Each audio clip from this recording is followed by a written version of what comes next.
Magnifique Shabbat que nous avons eu d'accueillir le Rav Dre.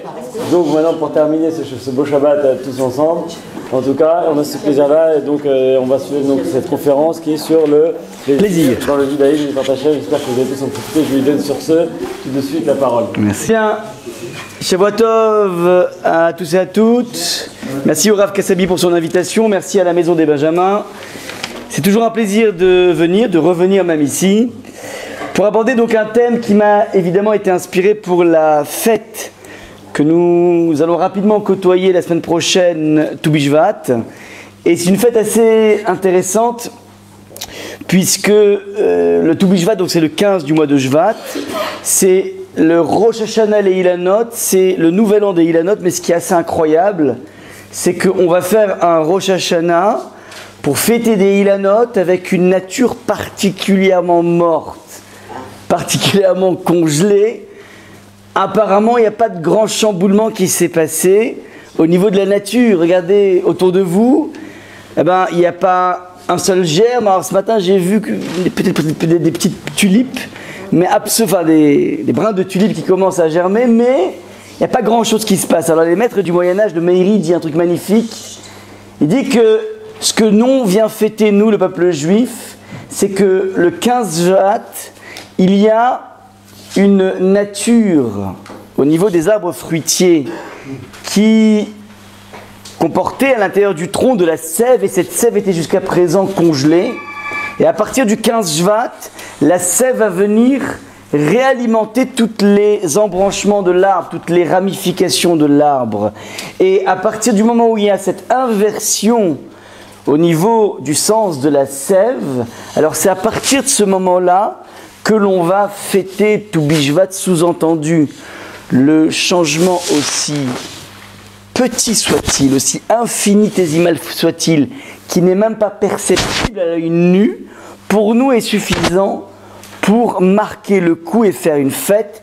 On voit ici, et c'est une trame tout à fait générale dans le cadre de la Torah du judaïsme, que ce qui intéresse beaucoup le judaïsme, c'est le monde de l'invisible. C'est là que se logent les plus belles avancées, c'est là que se logent les plus grands départs, les plus grands défis.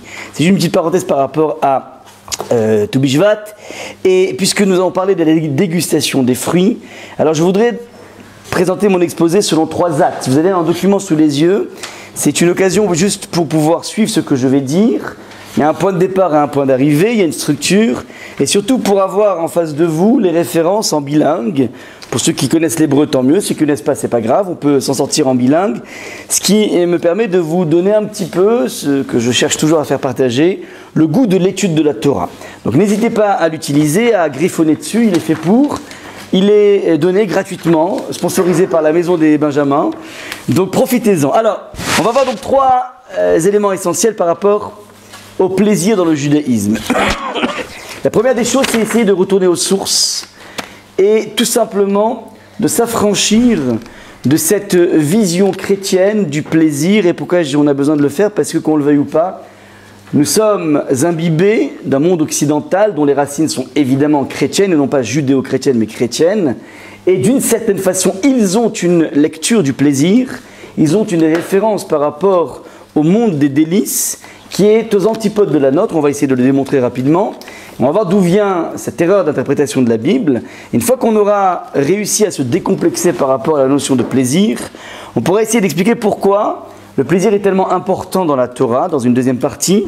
Et enfin, on essaiera de faire un voyage à travers les 5 niveaux de délices qui existent pour l'épanouissement d'un individu. Donc voilà un petit peu les 3 axes qu'on va développer ensemble. Alors, comme je vous l'ai précisé, il est très important de remonter à la source, et la source, on la connaît, c'est le récit de la Genèse de Bereshit. En effet, au moment où nous côtoyons les premiers versets de la Torah, on a tout de suite une connexion négative de se dire, tiens, tout a bien commencé, mais ça a fini sur un fiasco de la désobéissance de Adam et Chava. Et les gens oublient que, apparemment c'était suffisamment lumineux ce que je dis, il n'y a pas besoin de la lumière, apparemment. Ce que les gens retiennent, donc c'est cette fameuse... Non, c'est juste pour le film, c'était juste... Alors ce que les gens retiennent, c'est le fiasco de Adam et Chava, et on retient évidemment la notion d'interdit. Et les gens oublient qu'avant de parler d'interdit, le texte de la Torah nous dit la chose suivante: Ve'etzav Hashem Elokim ala Adam les morts. Hashem ordonna à l'homme en disant: Mikol etz agan achol tochal.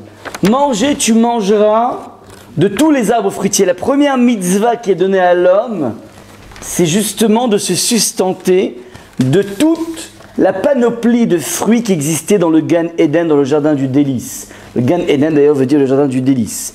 Ce n'est qu'après avoir défini le champ des possibles que Hachem va mettre une barrière, va mettre un interdit, un interdit tout à fait concevable, qui est mais du fruit de la connaissance du bien et du mal, plutôt de la créativité du bien et du mal, l'otochal, vous n'en mangerez pas, car mourir tu mourras. Mais ce qui est important de faire comprendre, c'est que la relation avec Hachem n'a pas commencé par un interdit, mais au contraire par une permission, une convocation au monde de la jouissance. Ça, c'est donc la première des choses. Deuxième chose, on a, nous tous, été un petit peu imbibés par cette civilisation qui va toujours stigmatiser de façon négative le monde du plaisir.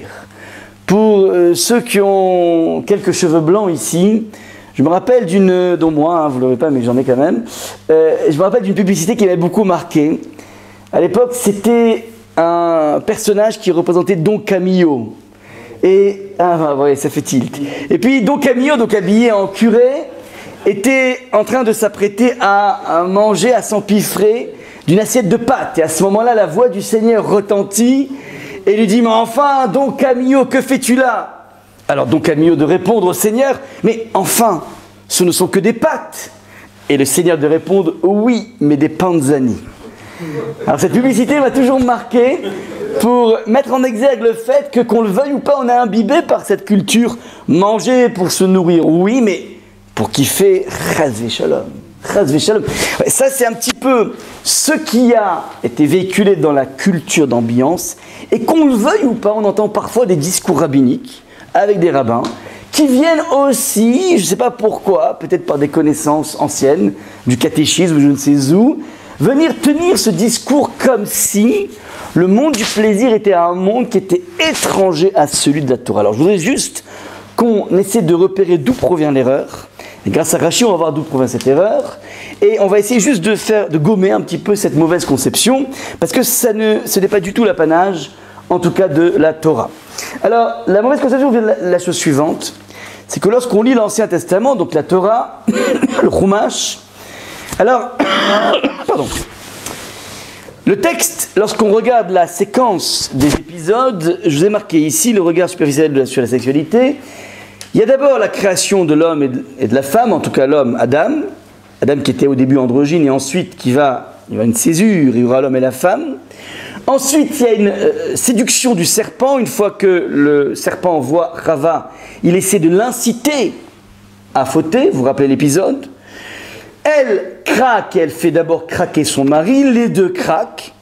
Et dans le déroulé des versets, ce n'est qu'à partir du moment où les deux ont craqué en mangeant le fruit défendu, que le texte de la Torah nous dit Ve'a Adam yada et Chava, vous l'avez sous les yeux, le verset numéro 1, et l'homme s'est uni à Chava, c'est une façon jolie de parler, Rashi va dire Tashwish, il a eu une relation avec elle, Vata'a, Vateled et Caïn, elle a enfanté,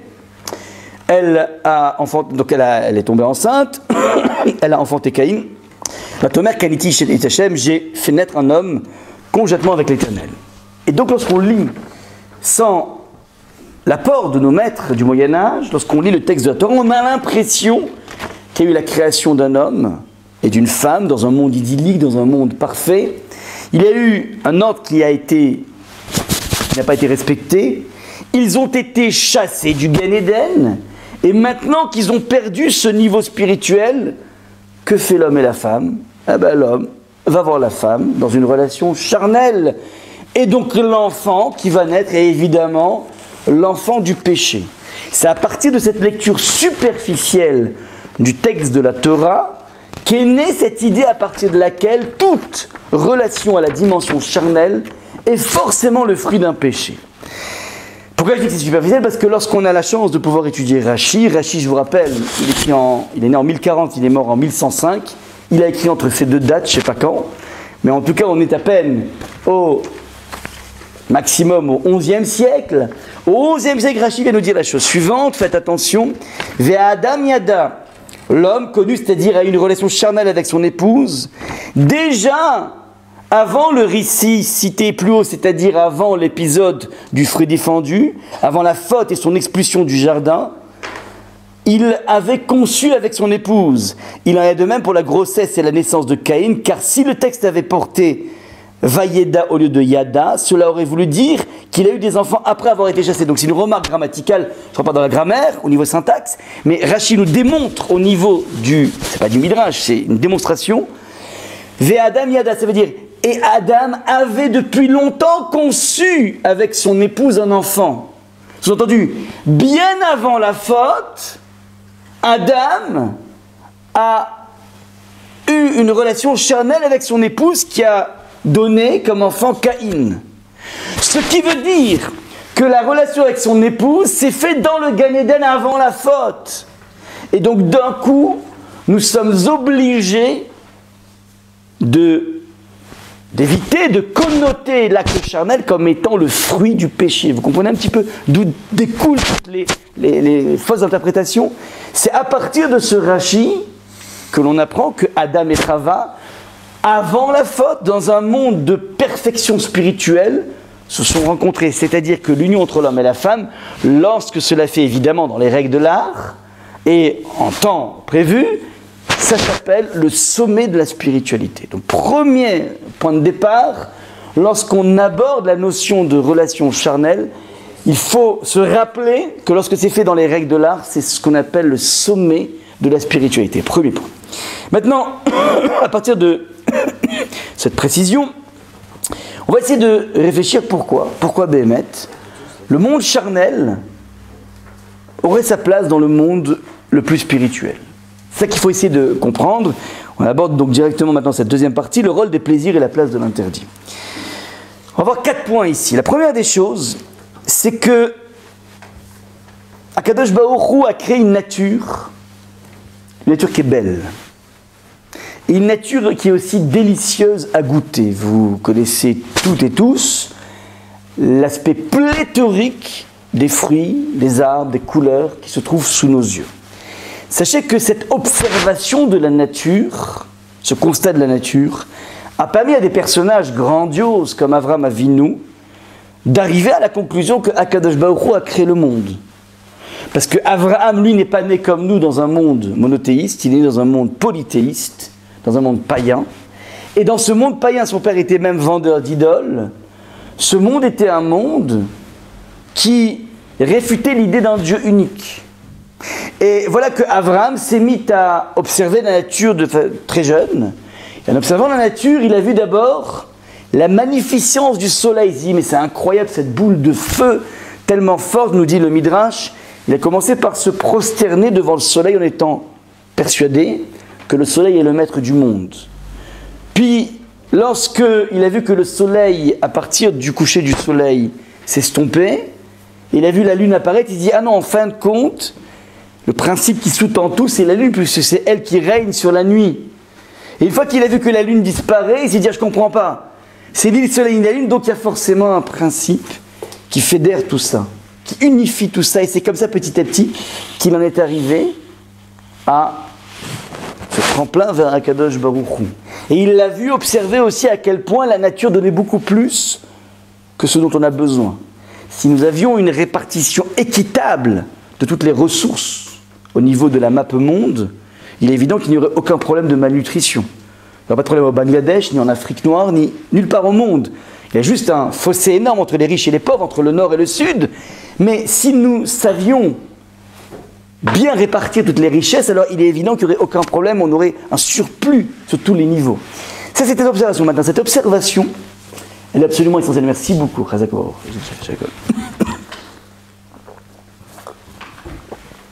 Cette observation, elle est absolument essentielle. Il y a un grand maître, un philosophe du Moyen-Âge, qui s'appelle le Chovot Halevavot.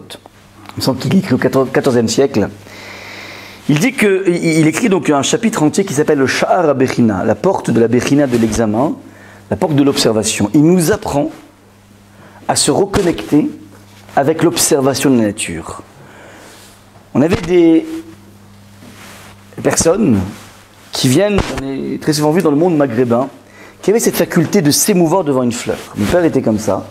Il regardait une fleur, il se mettait à pleurer tellement il était tout simplement ému par la perfection de la nature. C'est ce qu'on appelle la Emouna, Pshuta, la Emouna la plus simple, la plus puissante qui existe. Observer la trace visible de la main invisible. Eh bien ça, c'est un travail que l'on peut mettre en place. En yeshiva, on apprend, donc on lit ce... Moi je me rappelle, ça avait fait beaucoup d'effets. Sha'ar HaBechina, il t'apprend à observer la nature. Observer quoi par exemple? Il te dit, regarde, Akadosh Baruch Hu a créé quelque chose d'extraordinaire chez l'homme. Vous savez c'est quoi? C'est l'oubli. Pourquoi? Parce que si on n'avait pas l'oubli, on passerait notre temps à trimballer avec nous toutes nos angoisses, tous nos soucis, toutes nos vexations. Bon, il y en a qui arrivent à ne pas oublier, mais bon, ça c'est un autre problème. Ouais, tous nos moments tragiques, on serait des déprimés permanents. On serait des gens addicts au Prozac. Akadosh Baruch Hu a créé quelque chose d'incroyable. Il dit qu'il y a une vertu particulière, même par rapport à la perte d'un être cher. Il y a une sorte de potion magique qui fait qu'au fur et à mesure, eh ben, on finit par oublier les personnes pour lesquelles on se dit mais je ne pourrais plus continuer à vivre. C'est intéressant, les lois de deuil s'appellent la Avelout, la période de deuil s'appelle la Avelout. Et Avelout, explique le Rav Forman, vous avez certainement entendu parler ici dans ce Beth Midrash, de Rav Forman avec Nati Riachi, un petit clin d'œil pour lui. Alors, il fait une remarque très jolie, il dit que c'est quoi Avelout? Avelout, c'est la période de deuil. La racine de Avelout vient de Aval, qui veut dire mais. Et finalement, c'est quoi l'idée de ce mais? C'est qu'un individu, lorsqu'il est frappé par un deuil, il se pose des questions en disant mais je comprends pas, mais pourquoi? Pourquoi il est parti? Pourquoi il est parti si jeune? Et pourquoi c'est lui qui est parti et pas un autre? On a des centaines de questions qui se culbutent dans notre tête et qui nous empêchent d'avancer, tellement ils nous empêchent d'avancer que, d'après le Shulchan Aruch, le Rama amène cette halakha, on avait l'habitude de donner du vin et de la viande aux endeuillés. Il y a Mina qui est respecté dans certaines communautés sfarades et dans beaucoup de communautés ashkénazes. On nourrit l'endeuillé les 7 jours avec du vin et de la viande parce qu'il faut à tout prix qu'il trouve cette béquille pour réamorcer avec le goût de la vie. Et donc c'est permis, puisque ça c'est parce qu'une mitzvah, d'en donner du vin et de la viande. Maintenant, la personne a tellement de questions dans sa tête, on dit ok, tu as plein de questions, aval, mais la vie continue. C'est ce aval, cette transition du aval. Eh ben, ce aval va se mettre de plus en plus en place grâce à une poudre magique qui s'appelle l'oubli. Ça, c'est ce qu'a mis Hachem en place de façon magnifique. Alors, on va manger la semaine prochaine des fruits. Regardez un petit peu un fruit, je vous donne juste quelques petites pistes d'observation. Prenons une pomme, pas la pomme défendue, je ne sais même pas si c'est une pomme d'ailleurs, une pomme. Regardez comment c'est magnifique la pomme. La pomme, elle a sur elle une peau. Dans la peau, ça sert à quoi la peau? Comment la protéger? C'est comme si Akadosh Baruch Hu avait créé un système de production de fruits et lorsqu'ils poussent, ils sont avec un papier cellophane. C'est magnifique. C'est quand même pas mal. Là, des fois, on achète comme ça des oranges avec un papier par-dessus. Tu dis c'est de la bonne qualité, elle a été protégée. Vous imaginez si dans tous les champs de pommiers, de figuiers, à chaque fois il y a le fruit, mais il est enrobé d'un papier cellophane. Tu dis c'est magnifique. Mais c'est beaucoup plus que ça. Le papier cellophane, il est neutre. La peau de la pomme ne fait pas que protéger la pomme. La peau, elle a une texture un petit peu huileuse qui permet de donner un arôme, un goût. On sent la pomme, il y a une senteur particulière de la pomme. Pas que. La texture de cette peau permet de te renseigner sur l'état de maturité du fruit. Tu peux savoir si le fruit est mûr ou s'il n'est pas mûr. Ouais. Et la peau, à part son aspect de protection, j'avais marqué sur une feuille que je me rappelle. Ouais.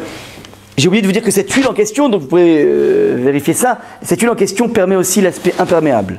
C'est pas tout de protéger, mais le papier cellophane, il est tôt ou tard perméable. Là, il y a une imperméabilité. Bref, ne serait-ce qu'en observant une toute petite pomme, on se rend compte à quel point Akadosh Baruch Hu a mis en place une nature géniale. Ouais, il faudrait combien d'années de travail pour créer justement ce système hermétique qui fait à la fois le rôle du kawé, en même temps le rôle du thermomètre pour t'indiquer c'est grandiose. C'est grandiose ça. Ça c'est ce qui se passe lorsqu'on observe la nature. Maintenant, ce qui est important de bien comprendre, c'est que cette nature tellement pléthorique avec des goûts tellement fameux est la marque d'amour du Créateur. Je m'explique. Il est évident que s'il nous a créés, il faut qu'il nous donne de quoi se nourrir. Maintenant, il aurait pu très bien imaginer pour qu'on se nourrisse et qu'on ait tous les nutriments nécessaires pour notre croissance. Il aurait pu très bien nous donner des capsules ou des petites tablettes que les cosmonautes ont. Vous savez, ils mangent des petites tablettes comme ça, et il y a tout dedans. Protéines, glucides, lipides, tout ce que tu veux. Il aurait pu très bien nous créer un monde insipide, et notre structure physique et intellectuelle aurait été parfaitement construite jusqu'au bout, comme il faut. Ouais, il faut du poisson pour l'intelligence, pour la mémoire. La viande, tu as tout ça dans des petites tablettes. Akash Baruch Hu a insisté sur le fait que cette expérience de te nourrir, qui est une expérience de survie, soit une expérience délicieuse. S'il a mis ça en place, c'est révélateur de sa volonté de nous dire « je t'aime ». Je m'explique. Lorsque nous sommes des parents sont censés donner à leurs enfants 3 choses. Les nourrir sur 3 plans. Il y a une nourriture physique. On ne met pas au monde des enfants pour les laisser mourir de faim. Et cette nourriture physique doit être la plus équilibrée possible. On va faire des régimes particuliers à chacun des enfants et on va s'arranger pour que les choses soient équilibrées. C'est la couche physique. On peut aussi les développer d'un point de vue physique. Aller payer des cours de danse à sa fille, c'est lui permettre d'être un peu plus proche de son corps, de son centre de gravité. C'est le karaté pour les garçons. Ça va être la mélodie pour les garçons et les filles, peu importe. Leur payer des cours de piano, c'est d'une certaine façon s'occuper de leur développement des 5 sens. Et ça, tous les parents du monde investissent du temps et de l'argent pour cela. Il y a une deuxième sphère qui est la sphère intellectuelle. On est censé construire notre enfant d'un point de vue intellectuel. Ça passe par lui apprendre à se poser des questions, lui apprendre à s'éveiller aux idées. Ça passe par le fait de lui donner, de lui payer des cours de maths si toutefois il a des difficultés. Ça, c'est la sphère intellectuelle. Et la plupart des parents consciencieux dans le monde sont tout simplement parfaits dans ce travail. Il y a une troisième dimension qui est la dimension la moins développée. C'est nourrir l'enfant d'un point de vue sentimental. Ça veut dire quoi, nourrir l'enfant d'un point de vue sentimental? Ça veut dire que l'enfant doit se sentir en permanence aimé, choyé, attendu, apprécié. Ça veut dire, même si moi j'ai l'impression que je l'aime, si l'enfant ne ressent pas que je l'aime, il n'est pas nourri d'un point de vue sentimental. Et ça, c'est là où le bas blesse le plus et de plus en plus. La différence qui existe entre les générations précédentes et nos générations, c'est que dans la génération précédente, les enfants étaient sevrés d'un amour gratuit. Lorsque j'appelle l'amour gratuit, ce n'est pas lui payer la dernière PlayStation et succomber à sa négociation pour avoir telle et telle chose, telle et telle dernière Jordan et dernière chose. Ça, c'est des récompenses, c'est un chapitre. C'est pas là qu'on marque la dimension sentimentale. La dimension sentimentale, c'est que l'enfant reçoit de façon régulière des marques d'amour qui sont « je t'aime »,« j'aime comment tu es habillé »,« bravo »,« ça me fait plaisir de te voir »,« ah tu m'as manqué »,« comment s'est passé ton interro ». Ce sont des questions, des marques d'amour qui n'ont rien à voir avec une vérification des résultats, avec une mise en œuvre de l'enfant pour débarrasser la table. C'est une autre chose, c'est une dimension sentimentale, c'est la faculté à s'arrêter avec lui pendant des minutes entières, des dizaines de minutes, des demi-heures, pour l'entendre gémir, pour l'entendre se plaindre parce qu'il a été vexé par la maîtresse ou par je ne sais quoi. Tout ce temps que je vais consacrer, qui est axé sur la sphère sentimentale, est la chose la plus nourrissante qui existe. Et vous remarquerez ici qu'il s'agit des choses qui ne sont pas de l'ordre du vital, dans le sens où, si on ne nourrissait pas un enfant, on ne se permettrait jamais de punir un enfant de viande ou de choses essentielles.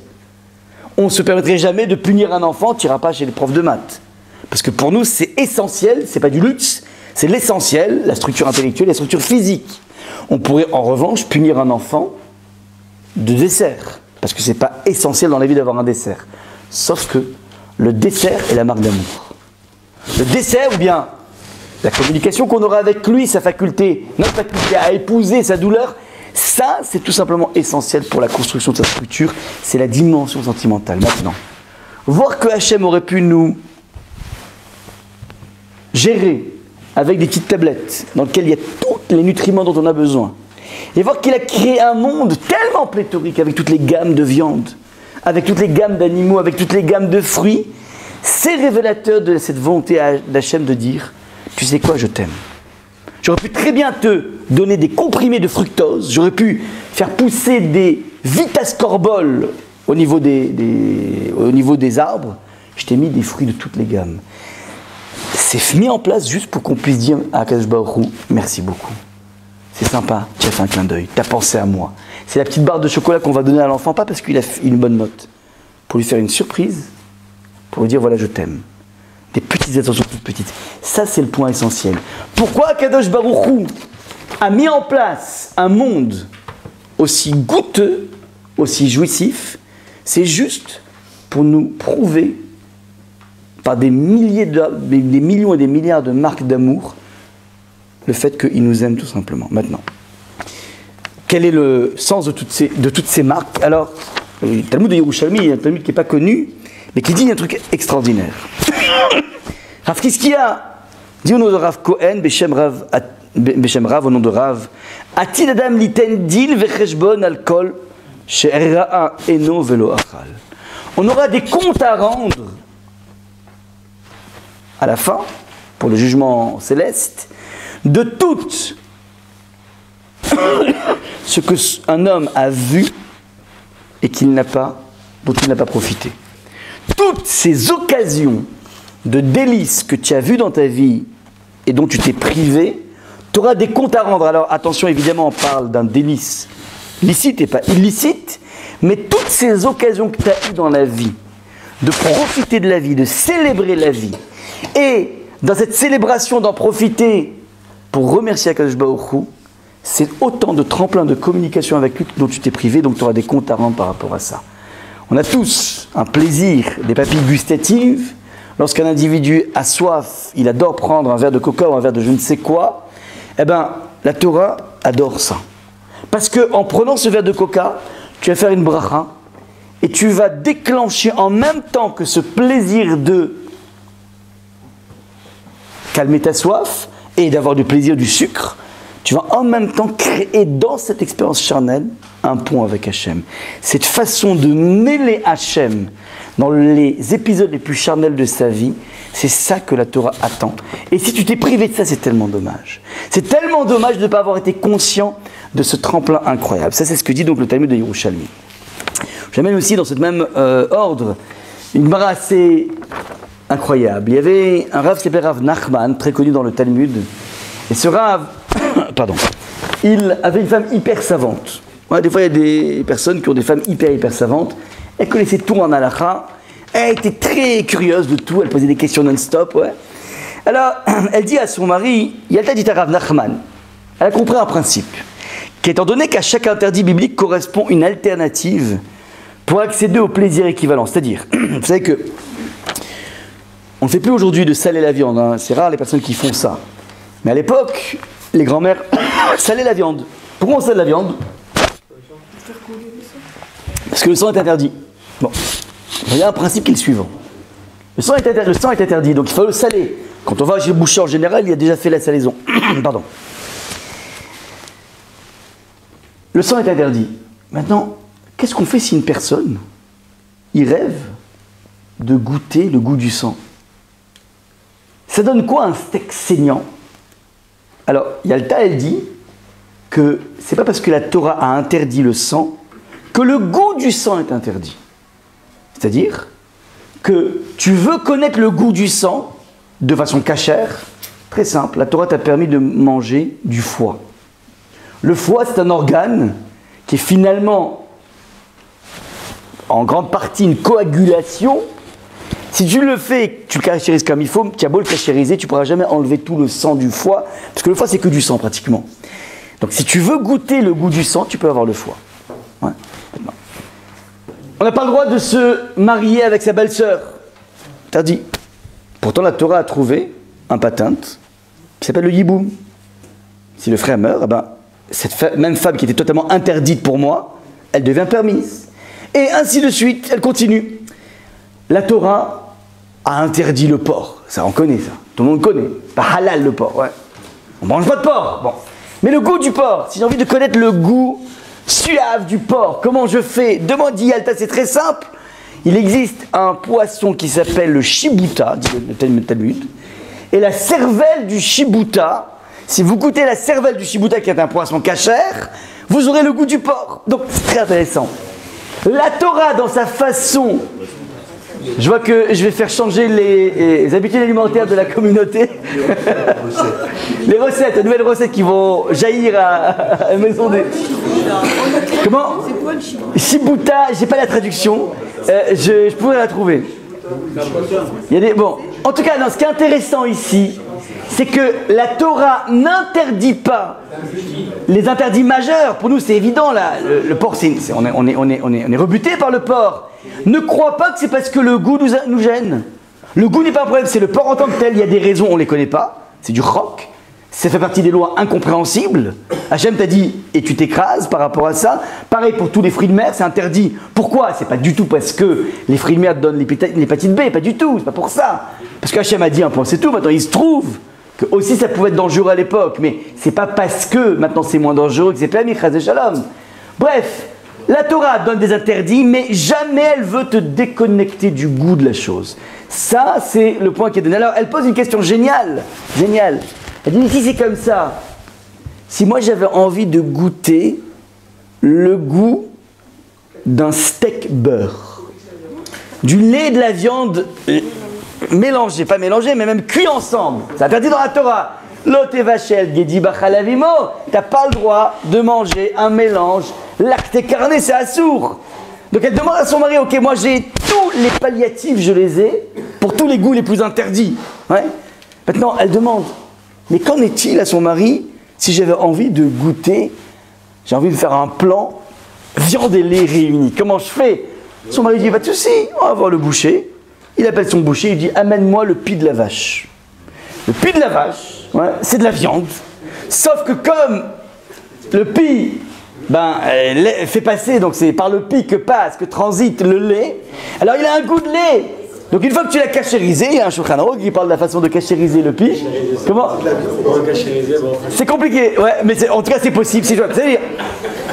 Regardez, c'est intéressant, c'est qu'à partir de cette Gemara... Mais quand on le technique, jamais c'est... c'est-à-dire c'est un ustensile à part. Ok, possible, ouais. Possible, mais en tout cas, ça aura le goût du lait et de la viande. Voilà, donc... Quand vous goûtez, le goût du lait c'est interdit, là, c'est permis, puisque la Torah a permis. Le pis est permis, la vache est permise, le pis aussi est permis. Mais ça veut dire que le goût, c'est pas le goût qui nous gêne, c'est la chose qui nous gêne. C'est le mélange qui nous gêne. Mais en l'occurrence ici, c'est permis. Ouais. D'ailleurs, c'est intéressant, le Chida, Rabbi Chaim Yosef David Azoulay, on lui a posé la question suivante. Vous savez que la manne, on parle de la manne, ouais. La manne avait le goût de ce que j'ai envie. Par exemple, je me concentre sur la manne, je dis voilà, je veux des profiteroles au chocolat.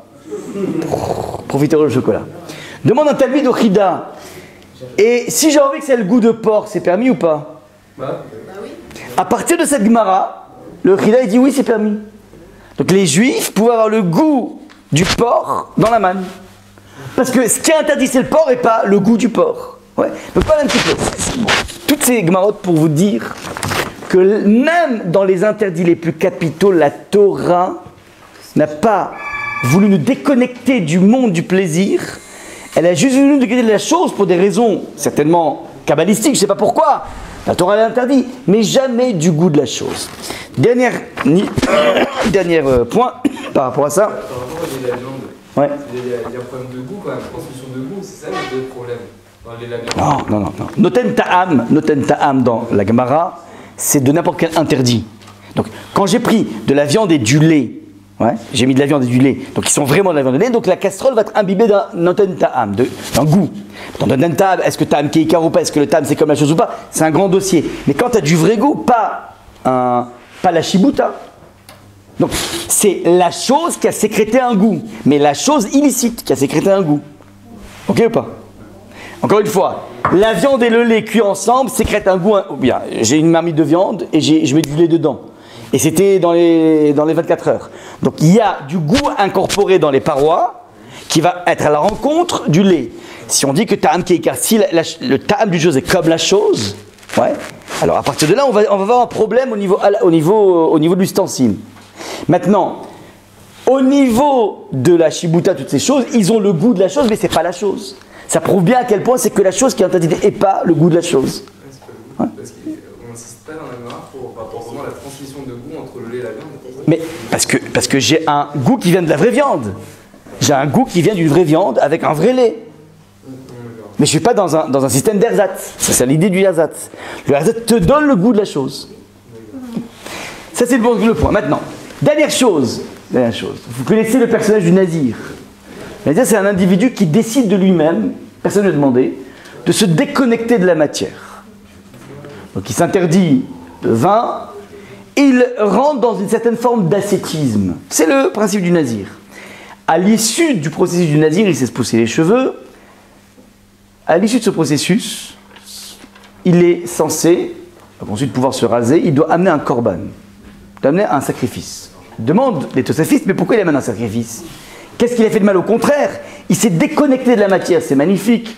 Réponse. Il doit amener, ikrachoté, dit le texte, il s'appelle un fauteur. Pourquoi il s'appelle un fauteur? Il n'a pas fait de faute, au contraire, il s'est déconnecté de la matière. Réponse. C'est une faute, et c'est mal vu, d'être obligé de se mettre dans des conditions d'ascétisme pour faire des gains en spiritualité. On lui reproche d'avoir été obligé de se déconnecter de la matière pour se hisser à un niveau spirituel, et ça, c'est mal vu dans la Torah. Donc, c'est bien et c'est pas bien. En deux mots, le nazir, c'est bien et c'est pas bien. Ouais. Dans le même ordre d'idées, je finirai là-dessus juste pour que les choses soient bien entérinées dans notre tête. Vous connaissez la façon dont on commence Arvit le soir. Par quoi on commence Arvit? Veu rachum yechaper avon. Il y a un maître, oui, Veu rachum. Veu rachum, ça veut dire il est rachum, il est miséricorde. Veu rachum yechaper avon, il va expier nos fautes. On commence la tzedaka d'Arvit avec une forme de prière qu'Hachem expie nos fautes. Je demande à un maître, je crois que c'est Rav Shmuel de Salande, je crois, je ne suis pas sûr. Il dit, mais quel est le sens de Veu rachum yechaper avon? Et il est rachum, il est miséricorde, il va expier la faute que l'on fait juste après la sonnerie du shofar de Kippour. Après la sonnerie du shofar du Kippour, on a derrière nous 5 amidot avec 26 vayavor. Ouais, 26 vayavor, vous pouvez les compter. Donc, Baruch Hashem, je pense qu'on a soldé les comptes. Ouais, il n'y a plus de. Ouais, on a géré la notion de tchouva. Ouais, on a demandé pardon à Hashem. Le chazan ou le rabbin sonne du shofar, et après, toujours en talit, on fait arvit, on fait la tefila d'arvit, et on commence Veu rachum yechaper avon. Hashem, il va pardonner. Mais de quelle faute on parle? Toutes les fautes qu'on a faites jusqu'à présent, on les a gérées par Kippour. On imagine mal un bonhomme qui, juste après la sonnerie du shofar du Rav, se met d'un coup à prendre une tranche de porc et la prendre, c'est pas possible, ouais, sans Havdalah. On imagine mal aussi la personne qui a fait pendant Kippour Ta'anit Dibour, et puis le shofar sonne, il voit son voisin et dit, je t'ai raconté tout ce que je pense de telle et telle personne.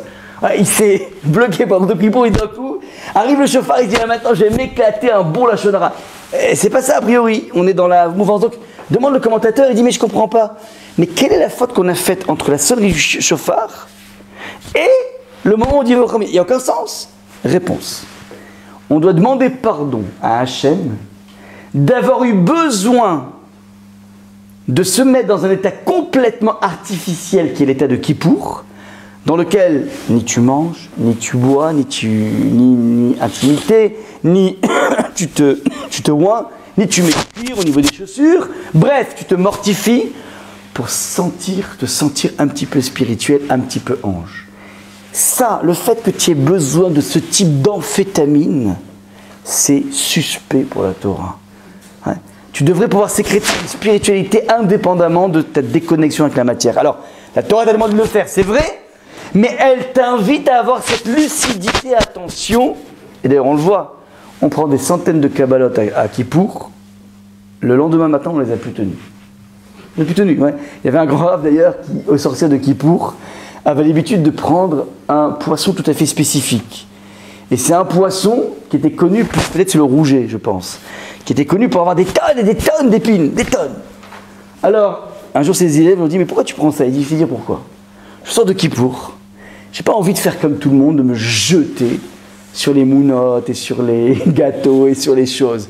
Là, j'ai pris un poisson, il y a tellement d'épines et d'arêtes, que je suis obligé d'y aller de façon avec grande dextérité. Donc ça m'oblige à avoir une décence dans ma façon de manger juste après Kippour. Il faut être très lucide, très très lucide. Ceci étant dit, donc on a vu deux choses jusqu'à présent.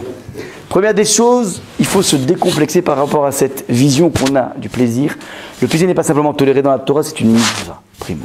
Secondo, c'est une mitzvah qui peut te rapporter gros puisqu'elle te permet de créer un lien tout à fait inédit avec Akadosh Baruch Hu. Et toute tentative d'ascétisme est toujours rappelée par une sorte de clin d'œil. Attention, sois lucide. C'est pas toi. Rentrer en religion, c'est bien, mais il faut savoir que c'est pas forcément ton niveau naturel. Et il faut rapidement ensuite pouvoir sécréter de la spiritualité dans la vie de tous les jours. À partir de là, je vous invite à essayer de réfléchir à un voyage. Vous savez que lorsqu'on voyage, on a... Pardon. Il manque un document. C'est pas grave. Il me manque un petit document qui va être là. Voilà. Super. C'est que lorsqu'on voyage, vous avez plusieurs options. Dans le train, c'est très simple. Soit la première, soit la deuxième. Dans les avions, ils ont été plus malins. Ils ont proposé 5 possibilités. Il y a en tout cas plusieurs possibilités. Soit tu es bourré aux as et tu peux voyager en première. La première, on appelle ça la business class. Ouais. Ça veut dire que c'est les gens qui peuvent avoir un fauteuil, tu peux t'allonger, et une hôtesse de l'air qui s'occupe de toi, petit soin, un écran, mais pas un écran genre smartphone, un vrai écran avec les films, c'est le top. Ça, c'est la première étape. Deuxième, du champagne, effectivement, ouais, je vois qu'il y a des habitués. Vous avez vu que j'y suis jamais allé, hein, vous avez vu. La deuxième possibilité, c'est la deuxième classe. Mais on n'a pas passé la deuxième classe, on appelle ça classe affaires. Parce que deuxième classe, ça fait... c'est les pauvres. Ah, la classe affaires. Après la classe affaires, vous avez la classe, alors, économique, mais ça c'est sur le billet économique. Mais sinon, on te fait croire, on t'appelle ça la classe touriste. C'est un peu moins que troisième classe, quoi. Après la classe touriste, ouais, tu as une autre possibilité, c'est voyager sous la soute. Ouais. La soute à bagages, 4e niveau. Et dernière possibilité, tu prends une corde et tu t'accroches. Ouais, mais pas comme James Bond, hein, pas en costard cravate. Tu t'accroches avec des rollers et tu essaies d'avancer. Ce sont 5 niveaux de voyage. Le monde du plaisir est basé aussi sur 5 niveaux de plaisir. Il y a 5 niveaux de plaisir. Ouais. C'est pas parce que lundi soir, il y a la relève qui fête ses 5 ans, c'est un petit clin d'œil là, Jérémy, ouais, et Give 5, mais c'est intéressant, il y a aussi 5 niveaux de plaisir. Et on va commencer par le plaisir le moins intéressant, le voyage le plus atroce. C'est celui de la corde, être tiré après un avion. Je parle ici en fait de la 5e catégorie, vous avez sous les yeux, qui sont ce qu'on appelle les plaisirs physiques et matériels. C'est partout où tu auras un plaisir au niveau de ces 5 sens. Et, comme j'ai dit depuis le début, le monde, la vie, te procure tous ces types de plaisirs. Maintenant, faire attention. Faire attention. Cette gamme de plaisirs qui vont ravir tes sens, au niveau de ton toucher, de ton goûter, une excellente daffe, du spectacle que tu pourras avoir avec tes yeux, de la mélodie que tu pourras entendre, et de la dimension charnelle, ces 5 sens qui vont pouvoir se procurer du plaisir, il y a des règles. La première des règles, c'est que on peut pas faire des trocs de plaisir entre les catégories, je m'explique. Si par exemple j'ai une faim de loup, c'est certainement pas la perspective d'une visite au Louvre, enfin sans les attentats bien sûr, qui va me sustenter. Si j'ai faim, donc le plaisir intellectuel de voir, ou visuel, de voir la Joconde, il ne pourra pas me combler ma faim de loup. Donc on peut pas faire des trocs dans les plaisirs. Ouais, primo. Secondo, tout plaisir demande un effort. Un effort. Et puisque le plaisir demande un effort, on pourrait penser que l'effort va gâcher le plaisir. La technique dans la vie toujours, c'est de se concentrer non pas sur l'effort, mais sur le résultat. C'est comme si vous prenez une équipe de handballeurs, pour ne citer que l'équipe de France. Ouais, eh ben, c'est des personnes qui vont souffrir sur un terrain. Tous les sportifs souffrent de façon très forte, mais ils sont mus et motivés pour mettre un ballon dans une cage, ou mettre un ballon dans un panier. Prenez des athlètes, vous les faites jouer avec la même intensité, vous leur dites maintenant vous allez jouer sans ballon, vous courez à droite à gauche, au bout de 5 minutes ils sont épuisés. Qu'est-ce qui fait que ces athlètes arrivent à tenir? Qu'est-ce qui fait qu'ils aient? Parce qu'il y a en permanence l'excitation du résultat du travail de groupe pour pouvoir amener un ballon jusqu'en zone et essayer de frapper. C'est ça qui donne donc la concentration. Ces personnes tiennent, malgré l'épuisement, grâce à cette motivation. Donc ça demande un effort. Et troisième chose, il y a beaucoup de plaisirs contrefaits. Il y a beaucoup de contrefaçons dans les plaisirs. C'est possible. Faire attention de ne pas se perdre là-dedans. Le monde charnel, vous le savez très bien, il est...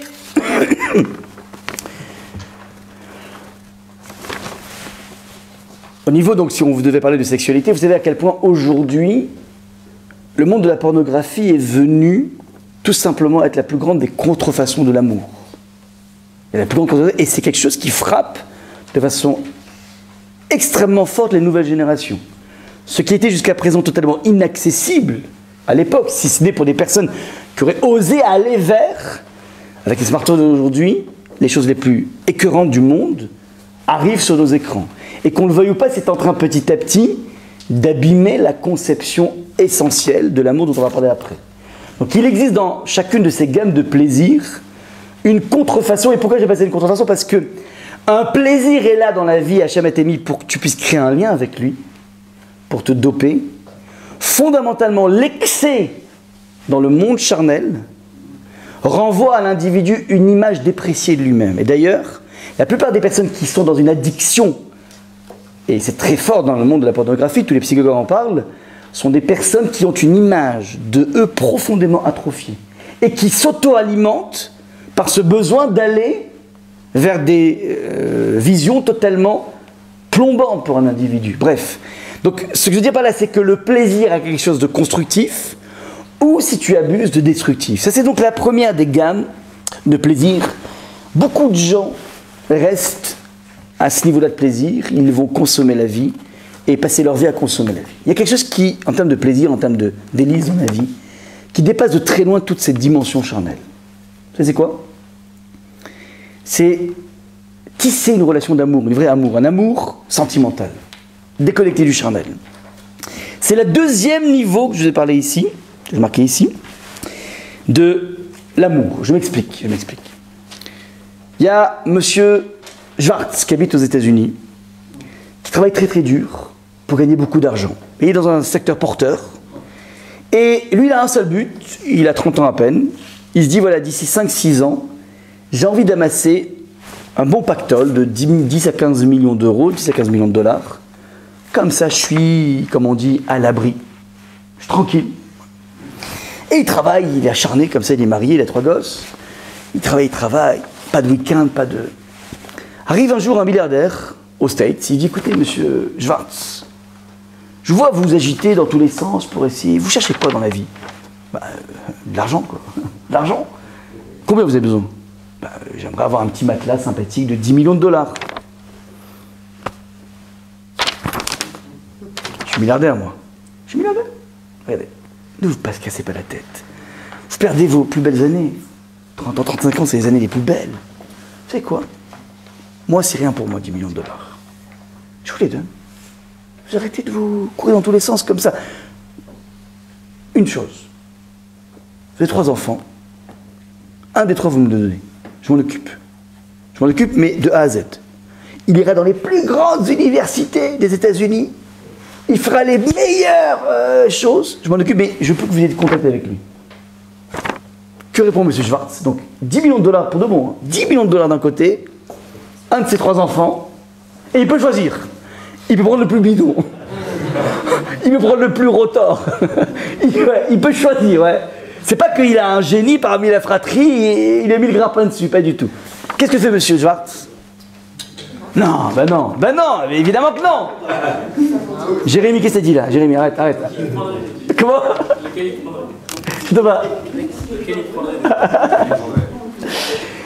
Évidemment, il va dire non. Ça veut dire pourquoi? Parce que l'amour avant tout. Donc l'amour est au-dessus de tous les plaisirs charnels possibles. Et donc il prend conscience que son fils, sa fille, ça vaut beaucoup plus que 10 millions de dollars. Ben oui. Et donc d'un coup il se dit, mais c'est quand même bizarre. Si vraiment mon fils et ma fille et mes enfants valent plus que 10 millions, beaucoup plus que 10 millions de dollars, pourquoi je m'en occupe tellement pas? Pourquoi je suis jamais là le week-end? Jamais je les amène à l'école. Jamais je vais les chercher. Jamais je fais les devoirs. Ma famille a fait tout. D'un coup il prend conscience. Il appelle ses secrétaires, écoutez, Karen, vous me coupez tous les rendez-vous, je prends 15 jours de vacances. Il raccroche. Oui, c'est très bien, monsieur. Il arrive. Elle est en train de couper là. Elle appelle. Karen. Yes, Karen. Synchro. Avec Itsuo, donc.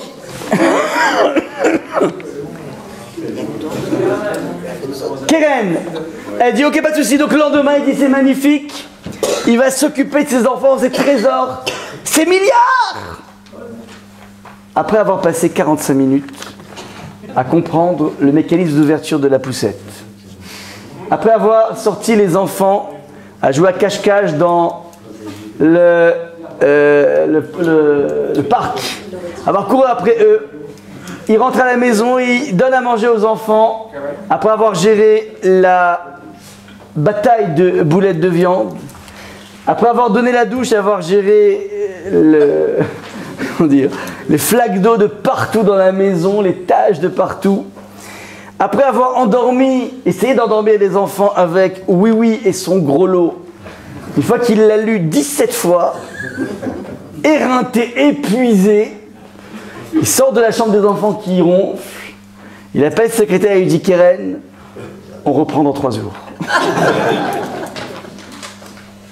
Qu'est-ce qui se passe chez M. Schwartz? M. Schwartz n'a pas encore appris à aimer. Il n'a pas encore appris, et ça demande un travail, il n'a pas encore appris à donner suffisamment à son enfant et donner de façon gratuite. Et plus on donne à un enfant de façon gratuite, plus on l'aime. C'est exactement la même chose au sein de l'amour du couple. On va prendre un deuxième exemple. Il s'appelle John. Elle s'appelle...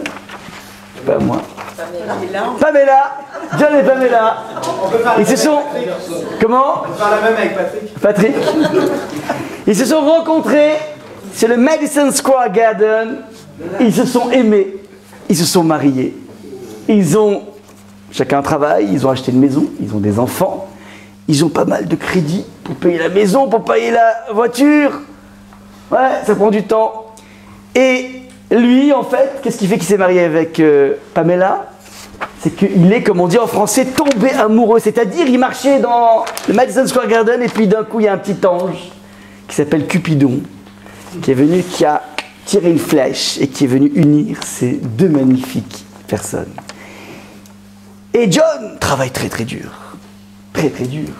Pour tout simplement gagner la vie, sa vie, et rembourser les crédits de la voiture, de la maison, hein, c'est des vacances et tout ça. Et puis, au bout de 30 ans de mariage, 20 ans, 30 ans de mariage, John travaille avec sa secrétaire Catherine. J'espère qu'il n'y a pas de Catherine ici, hein. En tout cas, il n'y a pas de John.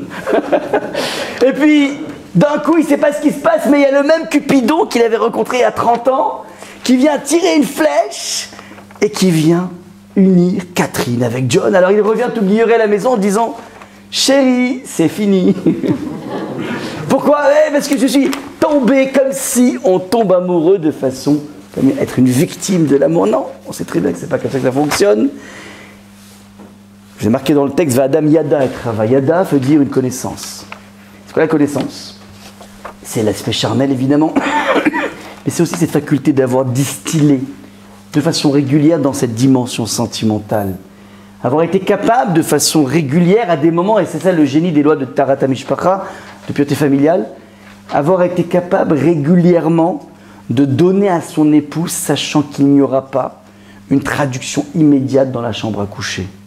Et lorsqu'on s'est habitué au fil des années, au fil des mois, à mettre ça en place, alors petit à petit on apprend à communiquer, on apprend à valider la dimension sentimentale de l'union entre l'homme et la femme, qui fait que lorsqu'arrive le soir du mikvé, la possibilité charnelle d'union, alors la dimension physique est d'autant plus puissante. C'est ça en fait l'idée, c'est qu'une fois qu'on a validé la dimension sentimentale, alors à partir de là, la dimension physique peut éclore de façon encore beaucoup plus puissante. Ça c'est la construction qui est mise en place, et c'est ça que l'on met en place au fur et à mesure, c'est le monde de l'amour, c'est le deuxième niveau de plaisir. Il y a quelque chose qui dépasse ce niveau de plaisir qui s'appelle l'amour construit. Et c'est quoi? C'est l'idéal, je m'explique. Si vous êtes dans un avion et qu'il y a une prise d'otage et qu'un des terroristes vous dit soit vous tuez telle et telle personne, soit on tue votre famille, qu'est-ce que vous faites? Chef Alta, c'est dit la Torah. Tu peux rien faire. Qui t'a dit que ta femme et tes enfants valent plus que les personnes que tu vas tuer? Tu n'as pas le droit de toucher. C'est-à-dire que d'un coup, au nom de l'idéal qui s'appelle ne pas tuer autrui, au bénéfice d'autres, eh ben, ma femme et mes enfants, je ne peux pas faire. Tu ne peux pas les protéger par rapport à ça. C'est qu'il existe quelque chose qui dépasse au niveau de l'échelle de priorité, c'est la relation que je vais tisser avec une idéologie, avec une conscience, la conscience de ma vie, et qui dépasse tout. Et cette conscience est quelque chose d'absolument essentiel, c'est le numéro 3, le niveau numéro 3. On dit, il y a un proverbe en yiddish qui dit que un individu qui ne sait pas pourquoi il est prêt à mourir, c'est un individu qui n'a même pas encore commencé à exister. Il existe des valeurs ultimes, numéro 3. Il existe des valeurs ultimes vers lesquelles nous devons nous hisser. Et si tu ne te hisses pas vers ces valeurs ultimes, d'une certaine façon, ton existence est une existence qui est faible, qui manque de densité, qui manque de texture. Ça, c'est ce qui se trame dans la recherche d'un véritable idéal. Il y a une histoire incroyable aux États-Unis d'un camion de la Brinks qui a, la personne qui s'occupait du camion a mal fermé la porte de derrière. Et il y a $1 million comme ça qui est parti en petites coupures. Les sacs qui sont tombés en virage. Les badauds sont arrivés, ils se sont fait une fiesta. Parce que les Brinks ne s'est même pas rendu compte, ils se sont rendus compte après. Ils ont tous, vous connaissez cette histoire, ouais. Et ils ont tous pris dans le magot, ouais, donc ils se remplissaient les poches, des coupures de $100, c'était magnifique. Il y a un bonhomme qui a rempli un sac et qui est allé le rendre à la banque. $50 000. $50 000, pas $100, $200. 50 000, il les rentre. Les journalistes aux États-Unis, c'est vraiment marrant, ils ont interviewé le papa. Alors, qu'est-ce que vous pensez de votre fils? C'est une mauviette. C'est un faible. Tu reçois du ciel $50 000 et tu les jettes par la fenêtre. Il a été la risée de ses copains, de sa famille, de tout le monde. Ça veut dire quoi ça? Ça veut dire, on est prêt à devenir des gens qui ont l'air bien. Mais le jour où tu as quelque chose de vrai, d'authentique à faire, ça c'est beaucoup plus complexe. C'est ce vers quoi il faut être capable de se hisser, être capable de mourir, parce que finalement, avoir tellement facilement $50 000, qui refuserait ça? Être capable au nom d'une loyauté, au nom d'une vérité, au nom d'une authenticité, aller les rendre parce que c'est pas à toi, parce que ça ne t'appartient pas. Ah mais oui, mais j'ai des tonnes de svarot de dire, mais de toute façon tu comprends, la brique, ils sont pas quand même à $50 000 après, et puis ils ont des assurances, c'est pas moi, je les rends. Ça, c'est ce pourquoi il faut être capable de mourir. Et ceci est quelque chose qui va être le sens de ta vie, et ce sens de ta vie, c'est quelque chose qui va dépasser les précédents niveaux. L'avant-dernier niveau. Après tout ça, une fois qu'un individu a su goûter au monde charnel, a su créer un monde d'amour dans sa famille, il a su définir un sens dans sa vie.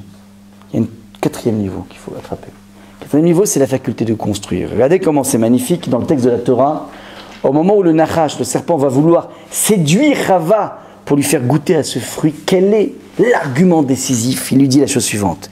Mais Dieu sait que du jour où vous en mangerez, pourquoi il ne veut pas que vous en mangez? Parce que dès que vous en mangerez, vos yeux seront dessillés et vous serez comme Dieu. Vous serez comme Dieu, connaissant le bien et le mal. Traduction de Rashi, c'est quoi être comme Dieu? Yotzre olamot. Vous serez des constructeurs de monde. Ce qui se trame à l'intérieur d'un individu, de façon très profonde, c'est la volonté, la velléité de construire un empire. Certains vont le cristalliser dans des empires financiers, d'autres dans des empires immobiliers, d'autres vont le construire dans la construction tout simplement d'une saga familiale. Construire un empire familial, c'est aussi un empire. C'est finalement accéder à une éternité. Laisser une trace indélébile. Donald Trump, ce géant de l'immobilier, ce qu'il veut maintenant, il a déjà laissé une trace dans le monde de l'immobilier avec ses millions et ses millions. Ce qu'il veut maintenant, c'est laisser une trace dans l'histoire. Il veut monter d'un grade. C'est ça qui se trame chez lui. Ce sont des personnes qui veulent attraper l'éternité. Lorsque Mitterrand, qui n'a pas fini sa carrière de façon magnifique au niveau politique, il a bien commencé, mais il n'a pas forcément bien fini.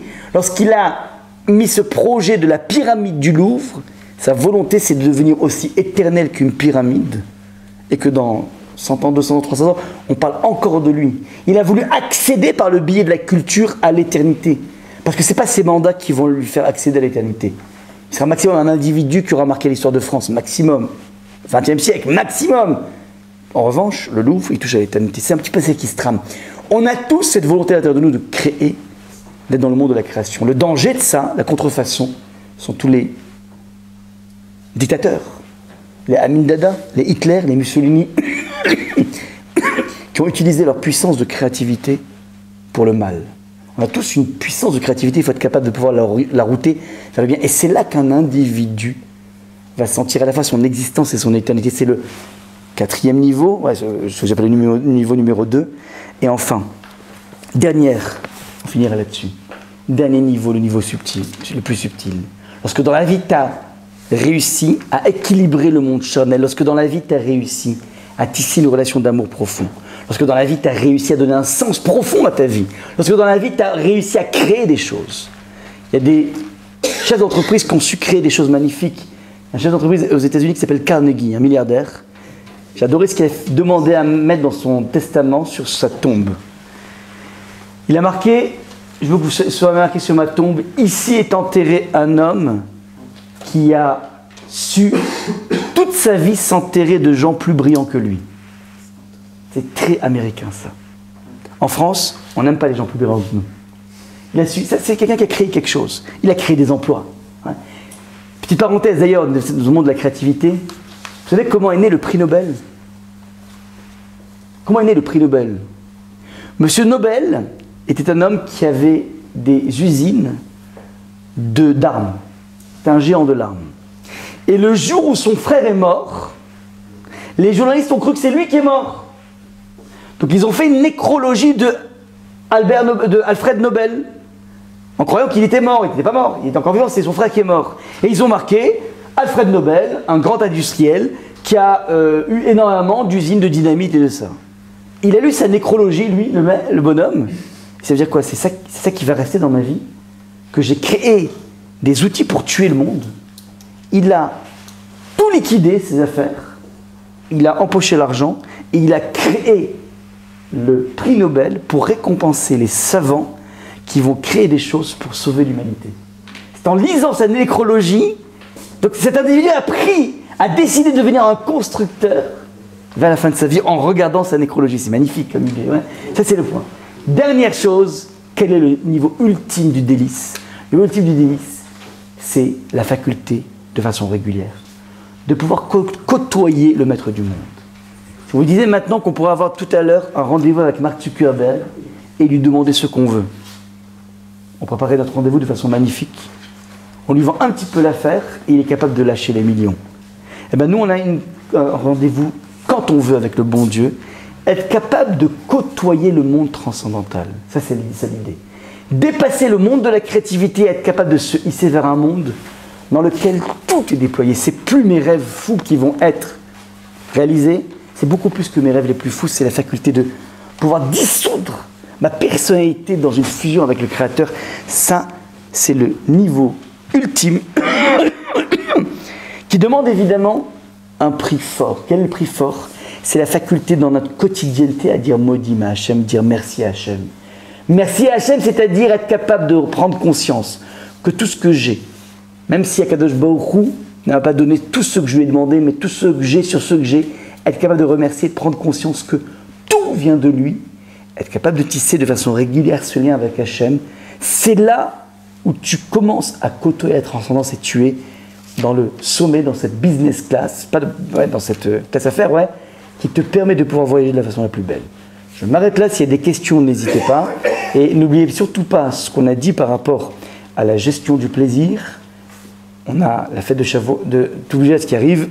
Il faut se rappeler de cette idée que fondamentalement, Akadosh Baruch Hu est intéressé à cette notion de relation qu'on va tisser avec lui par le biais du plaisir charnel.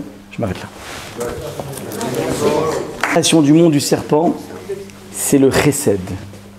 C'est-à-dire, Olam chesed ibané. Tu veux créer des mondes, c'est par le biais du don gratuit qu'on peut le faire. Eux ont imaginé, ils ont réussi à caresser leur imagination, qu'on pourrait créer des mondes par le biais de l'imagination. Vitem, c'est-à-dire le monde de l'imagination va permettre de sécréter des mondes.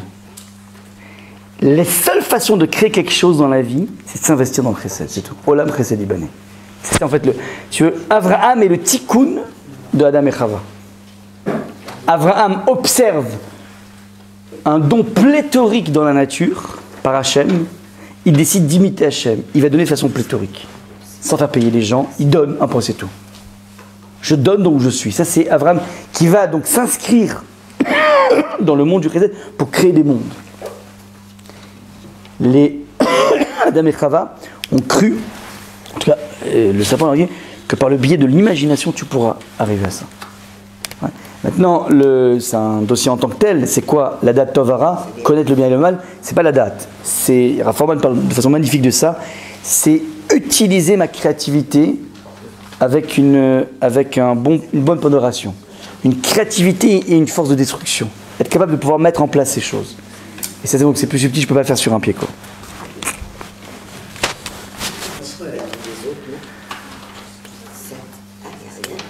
En fait, c'est lié à la date d'exercice. Lorsque je suis un paysan en Israël et que j'ai un devoir de maaser, donc oui, c'est lié qu'à Israël parce que c'est pour pouvoir déterminer exactement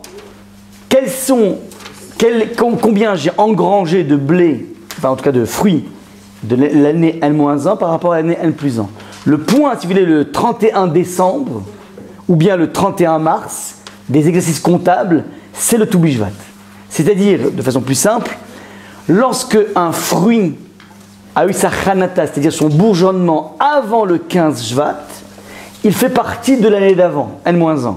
S'il a eu son bourgeonnement après le 15 Shvat, il fait partie de la prochaine récolte. Et, petite parenthèse, la fête de Touv Bishvat n'est ni marquée dans la Torah, ni chez les Chachamim. C'est une émanation spontanée du peuple. Et Rav Feinstein explique pourquoi. Parce que le peuple a sécrété une joie, de dire c'est bon, maintenant je suis clair sur mon bilan comptable, donc sur mon revenu net, parce que je sais maintenant exactement combien je dois donner aux pauvres. Et donc, de toutes les récoltes que j'ai eues jusqu'à présent, je ne savais pas exactement ce qui m'appartenait, ce qui ne m'appartenait pas. Maintenant, je suis clair par rapport à ce qui m'appartient. C'est-à-dire qu'un juif ne se sent propriétaire que quand il a géré la caisse de Tzedaka. Et cette joie s'est transformée en fête nationale. Et comme les Juifs ont fait la fête par rapport à ça, alors Hachem, enfin le minag est devenu, si vous voulez, un minag kadosh. Nous sommes censés en permanence faire cette fête. Alors c'est vrai que nous on est complètement déconnectés parce qu'on est plus pecno, on n'est pas des agriculteurs, c'est vrai. Mais c'est ça que c'est l'idée essentielle. C'est pour ça que je vous ai donné au début, d'ailleurs, une autre idée qui est le Meiri, qui dit qu'en fait c'est la fête de l'invisible. Être capable de comprendre que dès qu'il y a le renouvellement de la sève qui se décongèle, alors c'est là qu'on fait une fête, ça veut dire qu'on est intéressé, nous, dans la vie. Comment Israël, on voit les pousses, enfin, c'est une période on commence à voir, c'est pour ça aussi. Mais pas les bourgeons. Les bourgeons arrivent en mars. Donc pour l'instant, il faudrait avoir un œil ultra, un microscope pour voir ça.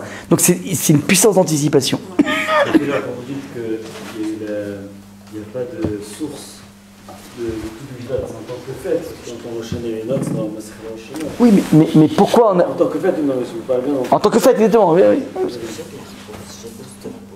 Non mais c'est pas des Rabbanan, c'est même pas des Rabbanan. Hanouka et Purim sont des Rabbanan. La date, c'est un fait accompli. La date, ça va. Et la fête a été sécrétée par nous. Hein. Vous avez dit que la notion d'ascèse, c'était quelque chose qui n'était pas juif à l'origine. Ouais. Vous avez dit que c'est une notion chrétienne à l'origine. Mais pourtant, il y a des grands au Moyen-Âge, qui, par exemple le Ramban, qui dit précisément que lorsque la Torah dit Kedoshim Tiyu, c'est le fait de mener une vie ascétique. Non, il dit pas ça. Le Ramban dans Kedoshim, le Ramban définit 3 zones par prolongement de Rashi. Pas par opposition, Rabbi Yoda Yabeshitz explique que c'est un prolongement de Rashi. Le Rashi dit Rashi comprend la Gdusha comme étant la barrière par rapport à toute forme de dépravation sexuelle. Le Ramban va dire la Gdusha se trouve aussi, en prolongement de Rashi, dans la faculté, dans la sphère du permis, à se mettre des barrières. Mais ça ne veut pas dire rentrer en ascétisme. Ça veut dire, Ramban va à l'opposition en disant, il y a le permis et l'interdit. Dans la sphère du permis, je me mets des barrières personnelles. C'est-à-dire, le Ramban dit, on va éviter de s'empiffrer avec un chocolat badatz. C'est ça qu'il dit. On va éviter, il amène d'ailleurs le fait qu'il y a une certaine cadence au niveau des relations dans un couple pour éviter d'être comme des coqs. Le mot du Ramban dans les mots, oui. C'est-à-dire qu'il dit qu'il faut petit à petit pas rentrer en ascétisme. Il faut être capable de pouvoir mettre des freins en me disant que plus ça devient interdit comme si la Torah m'interdisait. Donc c'est une convocation à une certaine, non pas déconnexion. Dans ce qui est moutard. Dans le monde du moutard, oui, mais... Donc, quelque chose que, si on se met des limites dans le monde du moutard, on tend vers l'ascétisme. C'est justement ça, mais il n'a jamais parlé d'ascétisme. Et c'est pour éviter... Mais lui, ce qu'il veut, c'est... ça revient à ça. Non, ça revient pas parce que... je dis, c'est pas pareil. Je vais me limiter ce qui m'est permis. Non. Mais pas tout, non, pas tout. Je veux dire, je vais mettre un certain cran d'arrêt. Ça ne veut pas dire que je vais faire un jeûne. Maintenant, je vous ai dit Nazir, il crée roté, il s'appelle fautif. Fautif de quoi? Parce que tu te mets dans un état anormal. Oui, c'est dans le Mara, il y a 2 opinions. Il y a une vidéo qui dans le Mara, il y a 2 opinions par rapport à Nazir. Une vidéo qui le considère comme roté, d'autres non, justement. Mais le fait c'est qu'il amène un korban. Oui. Et pourquoi? Parce que c'est considéré comme étant une démarche qui est une démarche artificielle. C'est de l'amphétamine. Maintenant, je reprends, dans le Ramban, on peut l'étudier si vous voulez. Enfin, j'ai fait plusieurs chiours sur ce Ramban, par exemple. Je veux dire qu'il n'est pas en train de prôner, malheureusement, très souvent, on veut sauter à pieds joints là-dessus. Il veut juste essayer de nous dire que tu pourras aussi trouver la Gdusha. Tu trouveras la Gdusha dans cette faculté de ne pas te laisser aller dans le monde de la dépravation. Il dit, tu peux aussi trouver ça dans le monde du permis. Rashi dit par rapport aux barrières de la Torah, Ramban a dit, tu peux aussi faire des gains de Gdusha, dans le monde du permis. Et je rajoute toujours un point là-dessus, ces gains de Gdusha sont liés à une jouissance personnelle. C'est-à-dire, je suis fier de moi de résister à ma 4e assiette de daf. Je suis en train de sécréter la Gdusha. Je rigole pas. Je vous dis, je me mets un auto-frein et je le convertis comme étant un plaisir de Gdusha. J'ai eu à la fois le plaisir de la daf, j'ai pas dit que j'ai eu le oneg de la daf et j'ai aussi l'auto-oneg de me dire je suis capable de résister à la deuxième cuillère ou la 3e cuillère. C'est ça en fait ce dont parle le Ramban. C'est une Gdusha qui est sécrétée par la dimension du Bouddha, mais il ne fait pas l'éloge de la prichout. Il vient condamner, fustiger la dérive du mouta, ça veut dire la personne qui va s'empiffrer avec du chocolat badat, par exemple. Ah, c'est super cachère, ça il va le fustiger, mais il dit tu auras des gains de Gdusha, mais il ne prône pas l'ascétisme. Il ne le prône pas dans le texte. Il donne une voix qui tend vers... Non, ça c'est vous qui dites. C'est vous qui dites. Faites hyper attention dans les Rishonim. Vraiment, vraiment, il faut vraiment le... Regardez bien dans le texte, vous verrez que c'est... Est-ce que aussi c'est pas On peut le voir là. Son message aussi, c'est pas que, peut-être justement, si on ne se limite pas dans ce qui est permis, on peut aussi en venir à déborder sur l'intérieur. Alors, il y a pas ici. Il y a un autre Ramban ailleurs qui parle de l'homosexualité. Les man sefot haravat etzmea. Ça, c'est autre chose. C'est lorsqu'on se laisse trop aller dans la dimension du permis, alors il peut y avoir. Mais c'est pas là-dedans. Il n'est pas là sur Ramban, il est ailleurs. Les man sefot haravat etzmea. On peut lire aussi dans. Mais ici, il n'a pas cité, sur Kiddushin. Là, il parle.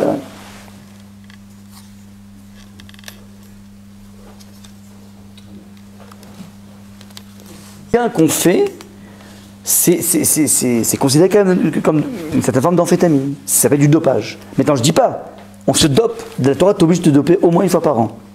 Qui pour ouais. Donc, on a le droit d'ajouter, il y a dans certaines circonstances, le Peter Tshuva amène, les commentateurs disent que par rapport à certains types de bêtises qu'on a faites dans la vie, alors il faut être capable de prendre sur soi du jeûne.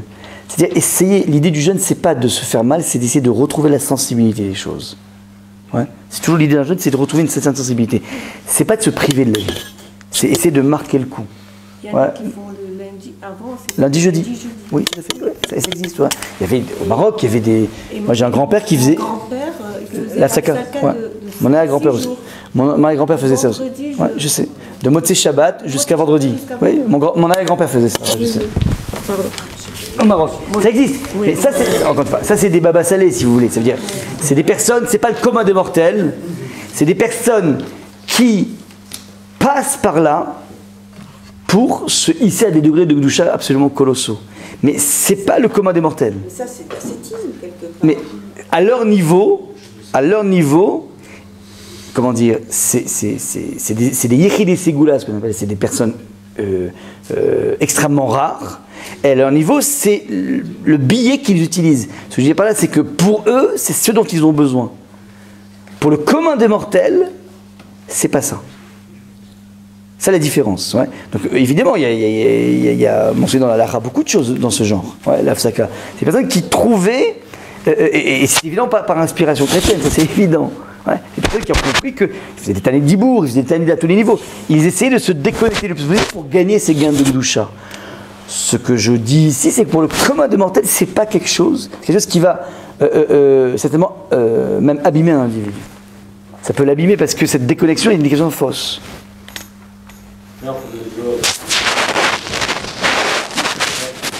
De faire un... On paye, ça coûte. Ouais. Le fait de profiter effectivement du monde à fond, c'est pas du tout quelque chose qui pourrait être mauvais et qu'au contraire... Dans les limites de la Lacha, qu'on soit... Pourquoi en fait le degré maximum pour ces gens qui sont hors du commun, c'est de rentrer dans la privation en fait. Mais non, mais c'est une phase. Non, c'est pas le degré maximum. Il faut un stage. Il faut un stage de musculation. Mais Baba Salé après, qu'est-ce qu'il faisait? Baba Salé, il passait son temps à aller trinquer avec les personnes, à faire les chaim avec les personnes. Le quotidien de Baba Salé, c'était de venir obliger les gens à boire. Ils prenaient des bouteilles entières d'anisette pour la simra de la vie. Donc, ils avaient des stages, on va dire peut-être de récupération de points, je ne sais pas comment on pourrait dire aujourd'hui, mais ce n'était pas leur quotidien. Ils faisaient pas c'était 6 jours, bon, il y a des gens qui faisaient 6 jours sans boire, sans manger, c'est impossible médical. Mais moi j'ai des témoins, mon grand-père faisait ça, je peux pas, des gens qui m'ont témoigné ça, ils assistaient à son premier repas, juste ils en mettaient des gouttes dans l'eau, enfin, c'est fou, c'est un travail sur eux-mêmes colossal. C'est à l'époque justement des Yamim Noraïm. Et Yamim Noraïm faisait ça. Mais c'est pas leur quotidien c'était aller en simra avec les gens, aller vivre avec eux, aller manger avec eux. Regardez, je vous amène une histoire dans un shtetl. Il y avait une famine absolument atroce qui s'abattait dans le village. Et le Rav, il a fait une déclaration donc pour essayer de prier pour qu'il n'y ait plus cette famine. Qu'est-ce qu'il a fait? Il a demandé à tous les gens du village d'amener ce qui restait comme nourriture à la maison. Un bout de pain ranci, un fond d'anisette, un quart de mandarine. Vous réunissez tous en place publique. Il a mis une grande plate, il a mis une grande table, et il a dit maintenant on va faire une grande séouda, on va tous manger. On va tous manger, on va boire, alors qu'il y avait la famine. On finit tout ce qu'il y a. On boit, on mange, on va chanter, on va danser, on va prier. Et une fois qu'ils ont fini de prier après cette fête, la pluie est tombée et donc la disette a été enlevée. Il a expliqué que si, pour demander à Kadosh Baruch Hu de sortir de la disette et qu'il y ait la pluie qui tombe, je me mets à jeûner, je suis en train de lui montrer que je peux encore tenir. Là, j'ai dit à Hachem, regarde, donne-nous un petit peu de quoi manger, regarde ce qu'on va faire avec ça. On va le transformer en louange, en tishbachot, en teilim. Donc il est venu montrer à Hachem, tu sais quoi, on veut manger pourquoi? Pour te servir, donc je t'en prie, fais tomber l'eau. Et l'eau est tombée. Donc c'est une réponse différente de celle à laquelle on est habitué. D'habitude, les gens, qu'est-ce qu'ils font? Ils jeûnent. Il est venu célébrer la vie avec Hachem. Et c'est comme ça qu'il... Enfin, Emine Shamaïm, Akash Baruch Hu a envoyé la pluie. Ouais. Donc voilà un petit peu c'est un autre angle d'attaque. Mais vous m'amenez Baba Salé tous les... Ce sont des périodes spécifiques de leur vie. Ouais. Et n'oubliez pas que c'est une personne, encore une fois, je veux dire, Baba Salé, enfin toutes ces personnes, ces grands tzadikim, ils faisaient des miracles par exemple. Mais vous savez, c'est des personnes, on ne se rend pas compte des miracles personnels qu'ils ont fait, à part les miracles ostentatoires. Baba Salé, c'est 80 ans sans un lachon hara, quoi. C'est des surhommes. 80 ans, pas un lachon hara. Ouais, donc ça c'est beaucoup plus impressionnant que la Hafsaka. Beaucoup plus impressionnant que ne pas manger pendant 6 jours. Être capable de résister pendant 4... C'est fou. Ouais, c'est ça leur puissance. C'est des personnes qui étaient... Et ils étaient dans la simcha de la vie. Mais 80 ans sans lachon hara, c'est colossal. Nous, 5 minutes, on sue.